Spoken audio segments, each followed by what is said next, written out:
Kedatangan di Cemoro Limo, hari itu adalah hari yang penuh semangat bagi Mas Bintang dan teman-temannya. Mereka sudah merencanakan kegiatan outdoor selama beberapa minggu, dan Cemoro Limo di Batu, Malang, menjadi pilihan lokasi yang ideal. Dengan pemandangan alam yang indah dan suasana yang tenang, mereka berharap dapat menikmati waktu berkualitas bersama. Namun, saat mereka tiba di lokasi, suasana sepi langsung menyelimuti mereka. Mobil yang mereka tumpangi terparkir di area yang luas, dikelilingi oleh pepohonan tinggi dengan daun-daun yang bergetar lembut tertiup angin. Belum ada tanda-tanda kehidupan, tidak ada penjaga atau pengunjung lain yang terlihat. Hanya suara alam yang menemani mereka, seperti desiran angin dan suara burung yang sesekali berkicau. "Di mana semua orang?" tanya Dika, sambil memandang sekeliling dengan rasa curiga.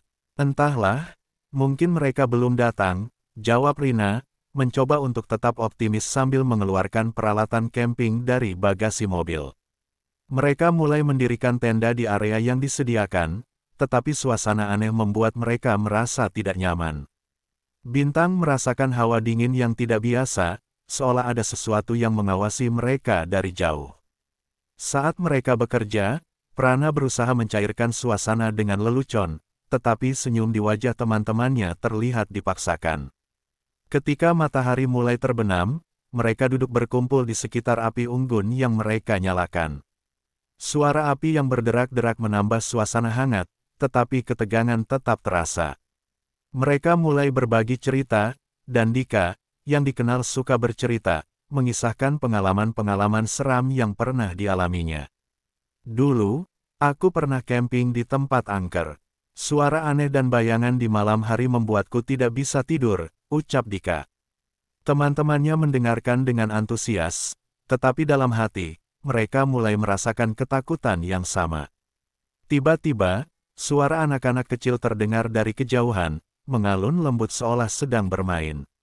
Mereka semua terdiam, menatap satu sama lain dengan ekspresi bingung. "Apa kalian mendengar itu?" tanya Prana, wajahnya pucat. "Ya, sepertinya ada anak-anak di sekitar sini," jawab Bintang, berusaha meyakinkan teman-temannya. Namun, saat mereka mencari sumber suara, mereka hanya menemukan keheningan.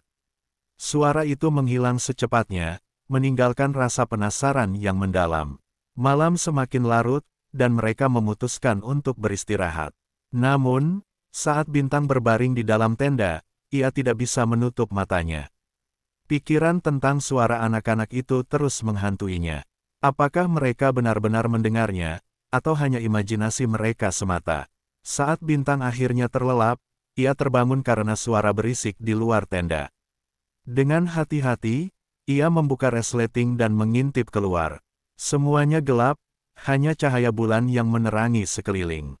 Di kejauhan, ia melihat sosok perempuan berpakaian putih berdiri di antara pepohonan, menatap ke arahnya. Dengan cepat, Bintang menutup tenda dan berusaha menenangkan diri.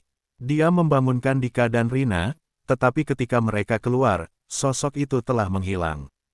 Mereka saling memandang, bingung dan takut, tetapi mencoba untuk tidak membicarakan apa yang baru saja mereka lihat. Malam itu, ketegangan terus mengisi udara. Mereka berusaha untuk tidur, tetapi suasana aneh di Cemoro Limo membuatnya sulit. Bayang-bayang di antara pepohonan seolah bergerak, dan suara-suara aneh terus menghantui pikiran mereka.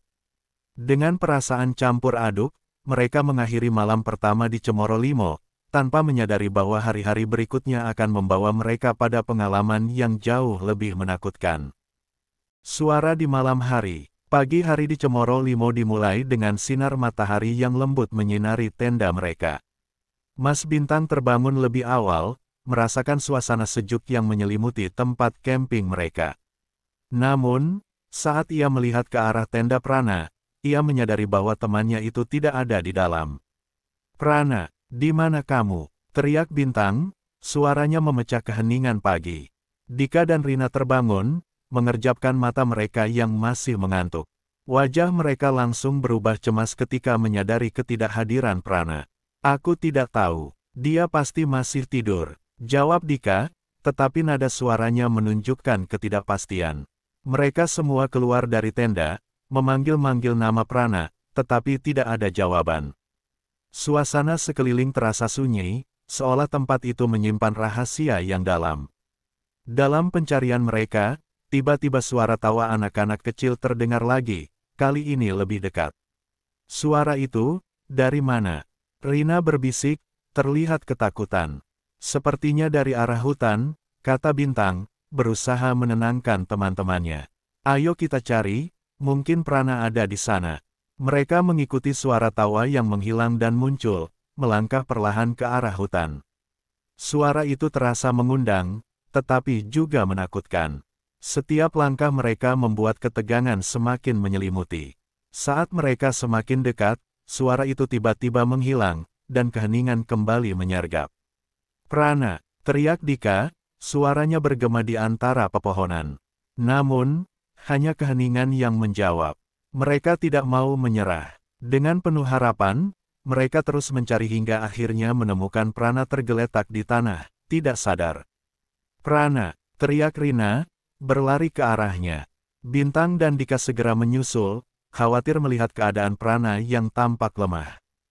Ketika mereka menyentuh Prana, dia terbangun dengan tatapan melotot, seolah melihat sesuatu yang sangat menakutkan.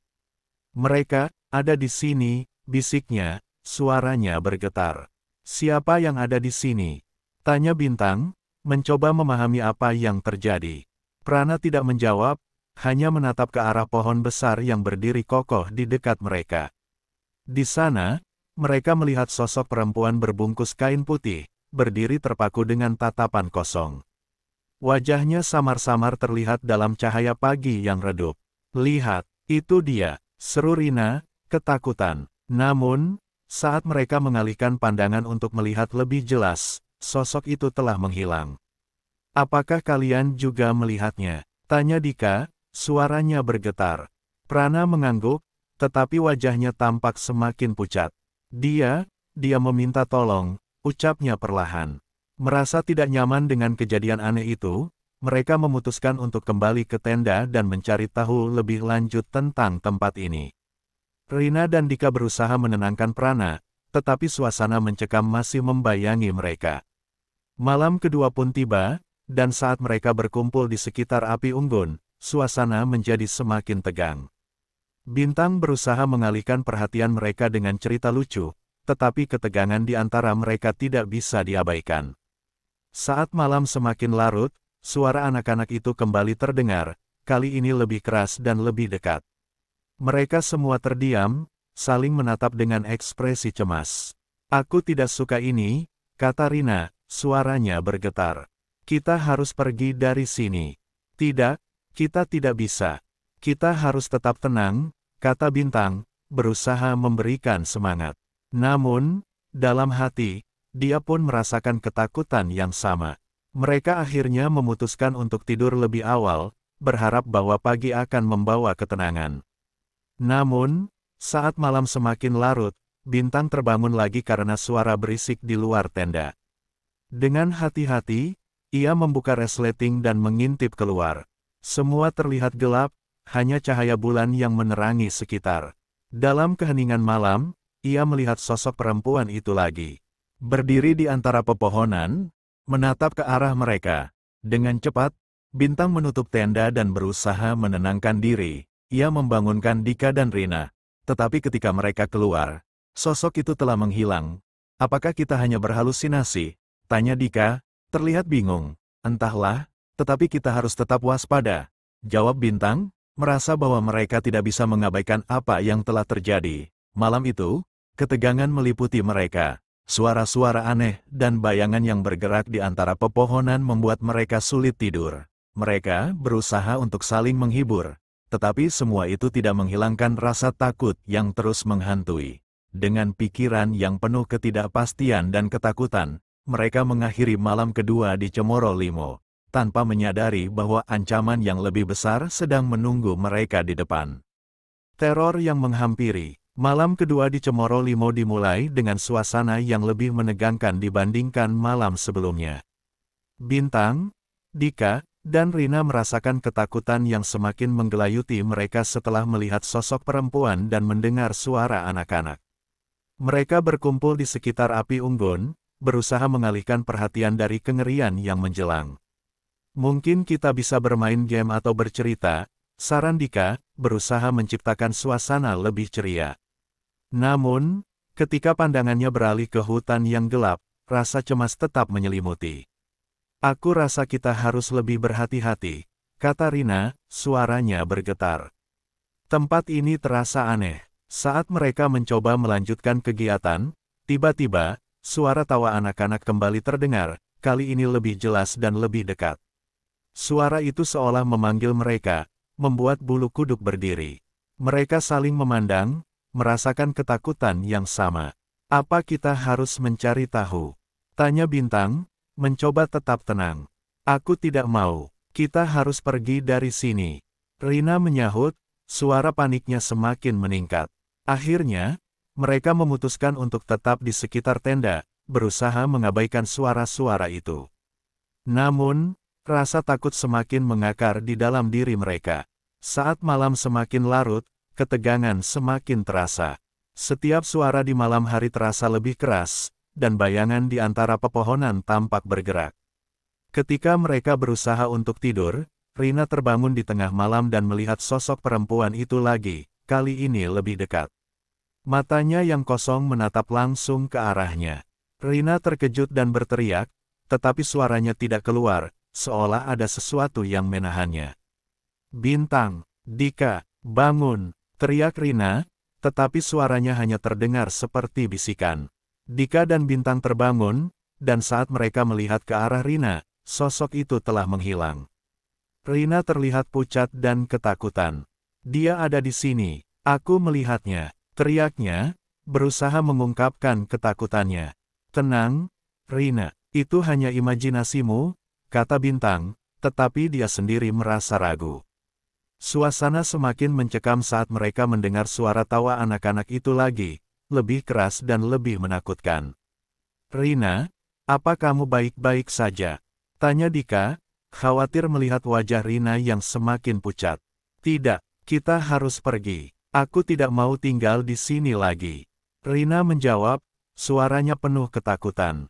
Dalam kepanikan, mereka berusaha untuk tetap tenang, tetapi suara-suara aneh terus menggema di sekitar mereka.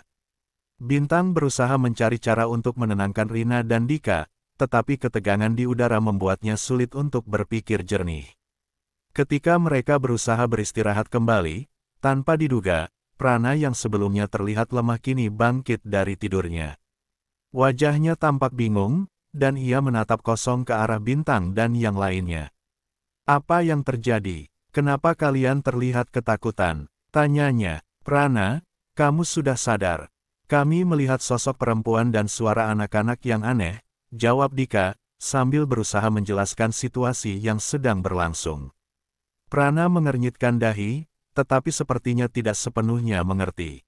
Aku merasa seperti ada yang mengawasi kita, ucapnya, dan saat itu, suara tawa anak-anak kembali terdengar, lebih dekat dan lebih jelas. Ayo kita pergi, kita harus pergi dari sini, teriak Rina, panik. Mereka semua setuju untuk segera mengepak barang-barang dan bersiap pergi dari Cemoro Limo. Namun, saat mereka berusaha keluar dari tenda, bayangan sosok perempuan itu muncul lagi di antara pepohonan, lebih nyata dan lebih menakutkan. Wajahnya tampak penuh penderitaan, dan tatapannya seolah meminta pertolongan. Apa yang kamu inginkan? Tanya Bintang, berusaha menahan ketakutan yang menggelayuti hatinya. Sosok itu tidak menjawab, tetapi hanya berdiri di sana, menatap mereka dengan tatapan kosong yang menyedihkan. Suasana semakin tegang, dan suara tawa anak-anak semakin menguat. Rina menjerit lagi, tetapi kali ini, semua suara seolah teredam. Rina, jangan, seru Bintang, tetapi Rina sudah berlari ke arah sosok itu, seolah terhipnotis. Prana dan Dika berusaha menariknya kembali, tetapi Rina sudah terlalu jauh. Saat mereka mendekat, sosok perempuan itu menghilang dalam kabut, dan Rina terjatuh ke tanah. Rina, teriak Dika, berlari ke arahnya. Ketika Dika dan Prana menarik Rina kembali, mereka semua merasakan hawa dingin yang menusuk. Rina tampak pingsan, dan saat mereka berusaha membangunkannya, wajahnya berubah menjadi sosok perempuan yang sama. Bintang dan Dika terkejut melihat perubahan itu. "Rina, bangun!" seru Bintang, tetapi Rina tidak menjawab. Sosok itu hanya tersenyum sedih sebelum menghilang kembali ke dalam kegelapan. Dengan perasaan panik, Bintang dan Dika berusaha membangunkan Rina, tetapi saat mereka melakukannya, Rina kembali tersadar dengan tatapan bingung. "Apa yang terjadi?" tanyanya, suaranya lemah. "Rina, kamu baik-baik saja. Kamu melihat apa yang kami lihat?" tanya Dika, masih merasa cemas. "Tidak, aku hanya merasa seperti melayang," jawab Rina, bingung. Mereka semua merasa terjebak dalam ilusi yang diciptakan oleh arwah-arwah yang tidak tenang. Rasa ketakutan yang semakin menguat membuat mereka bertekad untuk tidak tinggal di tempat itu lebih lama lagi. Namun, saat mereka berusaha menyiapkan barang-barang untuk pergi, mereka menyadari bahwa jalan keluar sudah tidak terlihat jelas. Malam itu, mereka terjebak dalam kegelapan dan teror yang menghantui, tanpa menyadari bahwa ancaman yang lebih besar sedang menunggu mereka di depan. Kejadian-kejadian aneh itu hanya permulaan dari kengerian yang akan mereka hadapi di Cemoro Limo. Menggali masa lalu, pagi hari setelah malam yang mencekam, Bintang, Dika, dan Rina merasa tertekan dan lelah. Mereka berusaha untuk tetap tenang, tetapi bayangan sosok perempuan dan suara anak-anak yang menghantui masih membekas di pikiran mereka. Meski niat untuk segera pulang semakin kuat, mereka merasa perlu mencari tahu lebih lanjut tentang tempat ini sebelum membuat keputusan. "Bagaimana kalau kita pergi ke desa terdekat dan bertanya pada penduduk setempat?" saran Dika, berharap mendapatkan penjelasan tentang kejadian aneh yang mereka alami. "Aku rasa itu ide yang bagus. Kita perlu tahu lebih banyak tentang tempat ini," jawab Bintang, setuju dengan usulan Dika. Rina, meski masih ketakutan, juga setuju. Setelah membereskan tenda dan barang-barang, mereka memulai perjalanan ke desa terdekat. Jalan setapak yang mereka lalui dikelilingi oleh pepohonan lebat, dan suasana hutan terasa semakin menakutkan. Suara burung yang biasanya ceria kini tampak sepi, seolah turut merasakan ketegangan di udara. Akhirnya, mereka tiba di sebuah warung kecil yang dikelola oleh seorang bapak tua. Bapak itu memandang mereka dengan tatapan penasaran saat mereka masuk. "Selamat pagi, anak-anak. Apa yang bisa saya bantu?" tanyanya dengan suara serak. "Pagi, Pak. Kami baru saja camping di Cemoro Limo dan mengalami beberapa hal aneh. Kami ingin tahu lebih banyak tentang tempat itu," jawab Bintang, mencoba menjelaskan situasinya. Mendengar nama Cemoro Limo, wajah bapak tua itu seketika berubah. "Ah, Cemoro Limo, tempat itu memang terkenal angker. Banyak yang tidak kembali setelah berkunjung ke sana." Mendengar hal ini, jantung mereka berdegup kencang. "Kenapa bisa begitu, Pak?" tanya Rina, suaranya bergetar. "Dahulu, tempat itu pernah menjadi lokasi penguburan massal. Banyak orang yang meninggal di sana, dan konon, arwah-arwah mereka tidak tenang. Mereka berkeliaran di sekitar sana, mencari sesuatu yang hilang," jelas bapak tua itu, suaranya penuh kesedihan. "Maksudnya, ada arwah yang terjebak di sana?" Dika bertanya, tidak percaya dengan apa yang didengarnya. "Ya, banyak yang mengatakan bahwa suara anak-anak yang kalian dengar adalah arwah anak-anak yang meninggal dengan tragis. Mereka terjebak di antara dunia ini dan dunia lain," jawab bapak itu, menggelengkan kepala seolah mengenang masa lalu yang kelam. Bintang, Dika, dan Rina saling memandang, ketakutan mulai melanda mereka. "Apa yang harus kami lakukan?" tanya Bintang, tidak ingin terjebak dalam situasi itu lebih lama. "Jika kalian masih ingin pergi ke Cemoro Limo, jangan berteriak di area punden.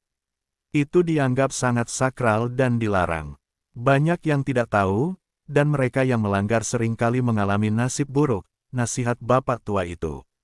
Mendengar kata-kata itu, mereka merasa semakin cemas. Keinginan untuk segera meninggalkan tempat itu semakin kuat, tetapi rasa ingin tahu juga membuat mereka ingin menemukan kebenaran. "Terima kasih, Pak. Kami akan lebih berhati-hati," ucap Rina, merasa sedikit lebih tenang setelah mendapatkan informasi itu. Setelah berbincang-bincang dengan Bapak Tua, mereka memutuskan untuk kembali ke Cemoro Limo, bertekad untuk menghadapi situasi yang ada. Dalam perjalanan kembali, suasana terasa semakin mencekam. Mereka tidak bisa mengabaikan rasa takut yang menggelayuti pikiran mereka. Saat tiba di Cemoro Limo, langit mulai gelap, dan mereka merasakan hawa dingin yang menusuk. Mungkin karena sudah larut, tetapi ketegangan di dalam hati mereka semakin kuat.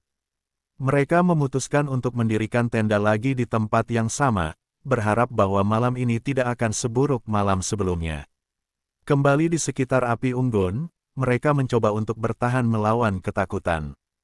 Dika menggagas untuk bermain game dan bercerita, tetapi suasana yang tegang membuat semua orang tidak dapat berkonsentrasi. Ketika malam tiba, suara-suara aneh mulai terdengar lagi. Suara tawa anak-anak bergema di sekeliling mereka, dan bayangan di antara pepohonan terlihat bergerak. Rina yang semakin ketakutan berusaha menutup telinganya, tetapi suara itu semakin menguat, seolah memanggil mereka. "Ini tidak bisa dibiarkan," seru Bintang, berusaha mengendalikan ketakutan yang melanda. "Kita harus mencari tahu apa yang sebenarnya terjadi di Punden." Mereka sepakat untuk mendekati Punden dengan hati-hati. Dengan senter yang menyala, mereka melangkah pelan menuju arah suara, melewati pepohonan yang semakin lebat. Suasana semakin mencekam saat mereka mendekati area yang dilarang. Saat mereka tiba di Punden, mereka merasakan hawa dingin yang sangat menusuk. Di depan mereka terdapat tumpukan batu yang tampak seperti bekas penguburan. Mereka berhenti sejenak, menatap area itu dengan rasa takut dan penasaran. "Apakah kita harus melakukan sesuatu?" tanya Dika, suara bergetar. "Aku rasa kita harus menghormati arwah-arwah yang ada di sini," jawab Bintang, terasa berat di dadanya. Tiba-tiba, suara tawa anak-anak kembali terdengar, lebih keras dan lebih dekat. Semua orang terdiam, merasakan ketakutan yang mendalam. Dalam kegelapan, mereka melihat sosok perempuan itu lagi, berdiri di tepi Punden, menatap mereka dengan tatapan penuh harapan dan kesedihan. "Siapa kamu?" tanya Rina, suaranya serak. Sosok itu tidak menjawab, tetapi mengulurkan tangan seolah meminta pertolongan. Dalam sekejap, mereka merasakan angin kencang berhembus, dan suara anak-anak itu semakin menguat.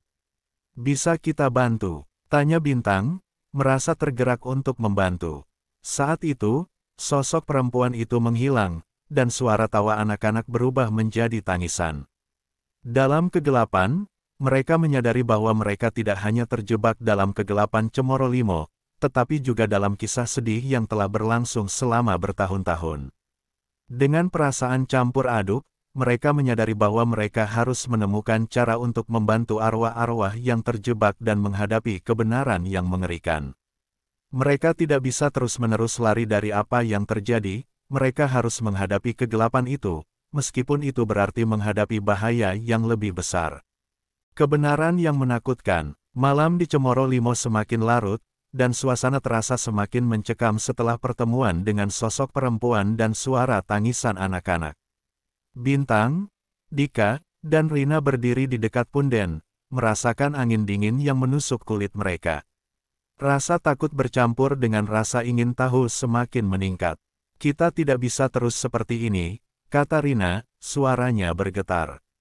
"Kita harus pergi dari sini." "Tapi bagaimana jika mereka membutuhkan bantuan kita?" jawab Bintang, berusaha memahami situasi yang dihadapi. "Kita tidak bisa meninggalkan mereka." Dika mengangguk. "Kita harus mencari cara untuk membantu mereka. Mungkin ada sesuatu yang bisa kita lakukan." Dengan tekad yang semakin kuat, mereka memutuskan untuk mencari tahu lebih lanjut tentang arwah-arwah yang terjebak di Cemoro Limo. Mereka kembali ke area Punden dan mulai mencari benda-benda yang mungkin bisa membantu. Di antara tumpukan batu, mereka menemukan beberapa benda yang tampak seperti peninggalan lama, sebuah kalung, beberapa mainan anak-anak, dan potongan kain kuno. "Benda-benda ini mungkin milik mereka," ucap Rina, sambil memegang kalung yang berkilau dalam cahaya senter. Mungkin mereka ingin kita mengembalikannya. Bintang menghampiri Rina dan mengambil kalung itu dari tangannya. Mungkin kita harus melakukan ritual atau sesuatu untuk menghormati mereka. Kita bisa mengembalikan benda-benda ini ke tempatnya.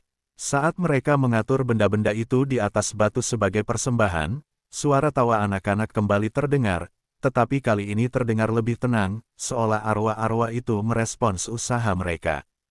"Tolong, bantu mereka," bisik suara lembut terdengar, seolah datang dari arah sosok perempuan. Mereka semua terkejut dan menatap sekeliling, berusaha menemukan sumber suara tersebut.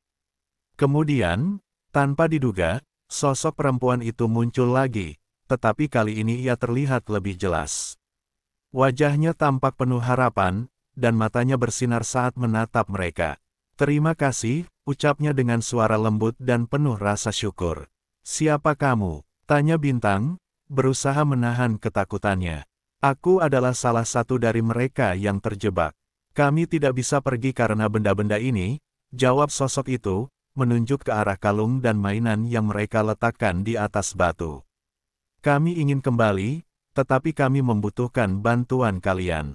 Bagaimana kami bisa membantu?" tanya Dika, merasa tergerak dengan permohonan sosok tersebut. "Lakukan ritual ini untuk kami. Kembalikan benda-benda ini ke tempat yang seharusnya. Hanya dengan cara itu, kami bisa tenang," jelas sosok perempuan itu, suaranya semakin lembut. Dengan penuh semangat, mereka mengikuti petunjuk sosok itu. Mereka menciptakan lingkaran di sekitar benda-benda tersebut, memegang tangan satu sama lain, dan mulai mengucapkan kata-kata yang mereka anggap sebagai doa. Mereka berharap dengan tulus agar arwah-arwah itu bisa tenang dan menemukan jalan pulang. Ketika mereka selesai, sosok perempuan itu tersenyum, dan tiba-tiba, suara tawa anak-anak terdengar merdu, seolah mereka merayakan sesuatu. Bintang, Dika, dan Rina merasakan hawa hangat mengelilingi mereka, dan satu persatu benda yang mereka letakkan mulai bercahaya. Namun, tiba-tiba, suasana berubah. Angin kencang berhembus, dan suara tangisan kembali menggema di seluruh area. Rina merasakan sesuatu yang aneh dan menjerit, ada yang tidak beres. Dengan cepat, sosok perempuan itu menghilang, dan dalam sekejap, bayangan gelap muncul di antara pepohonan. Sosok-sosok lain yang lebih menyeramkan muncul, menatap mereka dengan tatapan kosong dan penuh kemarahan. Mereka menyadari bahwa bukan semua arwah bisa tenang, dan beberapa di antara mereka masih terjebak dalam rasa sakit dan penderitaan. "Siapa kalian? Kenapa kalian mengganggu kami?" teriak Dika, ketakutan. "Kenapa kalian kembali?" salah satu bayangan berteriak, suaranya menggema di kegelapan. "Kami tidak akan membiarkan kalian pergi." Bintang dan teman-temannya berlari menjauh dari punden, berusaha menghindari bayangan-bayangan yang berusaha mendekat. Dalam kepanikan, mereka berlari melintasi hutan, tidak tahu arah tujuan, hanya berusaha menjauh dari kengerian yang mengejar mereka. Saat berlari, Bintang terjatuh dan terpisah dari yang lainnya.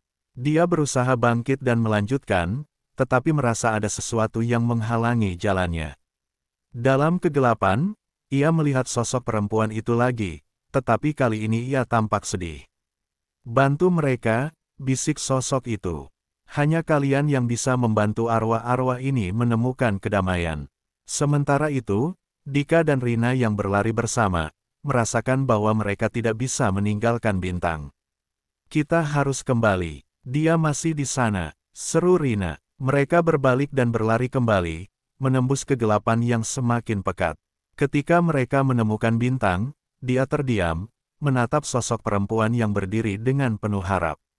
"Bintang, ayo cepat," teriak Dika, tetapi Bintang tidak bergerak. "Aku harus membantu mereka," kata Bintang, suaranya penuh tekad.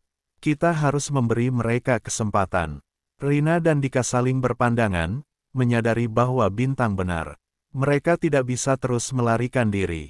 Dengan sepenuh hati, mereka bergabung dengan Bintang, berpegangan tangan, dan bersama-sama mereka berbicara dengan arwah-arwah yang terjebak. "Jika kalian mendengar kami ingin membantu kalian menemukan ketenangan, Bintang mengucapkan dengan suara penuh harapan. Kami akan melakukan apapun yang kalian butuhkan. Dengan ketegangan yang mengisi udara, sosok-sosok itu mulai mendekat, tetapi kali ini, mereka tidak tampak marah. Seolah mendengar niat baik mereka, suasana perlahan berubah menjadi tenang. Bantu kami pergi. Suara mereka terdengar lembut, penuh harap. Bintang, Dika, dan Rina kemudian mengulurkan tangan mereka, menempatkan benda-benda yang mereka kumpulkan di atas tanah, dan mulai mengucapkan kata-kata yang tulus. Mereka berjanji untuk membantu arwah-arwah itu menemukan kedamaian. Akhirnya, saat mereka menyelesaikan ritual, hawa dingin yang menyelimuti mereka berangsur-angsur menghilang. Angin sepoi-sepoi berhembus lembut, dan sosok perempuan itu tersenyum, menatap mereka dengan rasa terima kasih yang mendalam.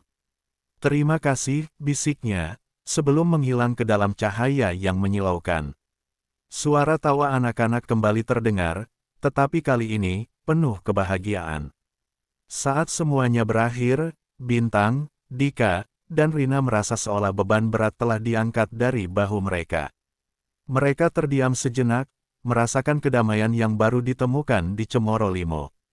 Dengan perasaan campur aduk antara lega dan sedih, mereka menyadari bahwa mereka telah berhasil membantu arwah-arwah itu menemukan kedamaian yang telah lama hilang. Namun, mereka juga memahami bahwa mereka tidak akan pernah bisa melupakan pengalaman menakutkan yang mereka alami di sana. Saat mereka berjalan kembali ke arah tenda, langit mulai cerah, dan sinar matahari menyinari jalan mereka. Meskipun mereka masih merasa ketakutan, mereka tahu bahwa mereka telah mengubah nasib arwah-arwah yang terjebak dan menemukan keberanian di tengah kegelapan. Cemoro Limo, dengan segala kengerian dan keindahannya, akan selalu menjadi bagian dari hidup mereka, sebuah pelajaran tentang keberanian, pengorbanan, dan keinginan untuk membantu, bahkan dalam situasi paling suram sekalipun.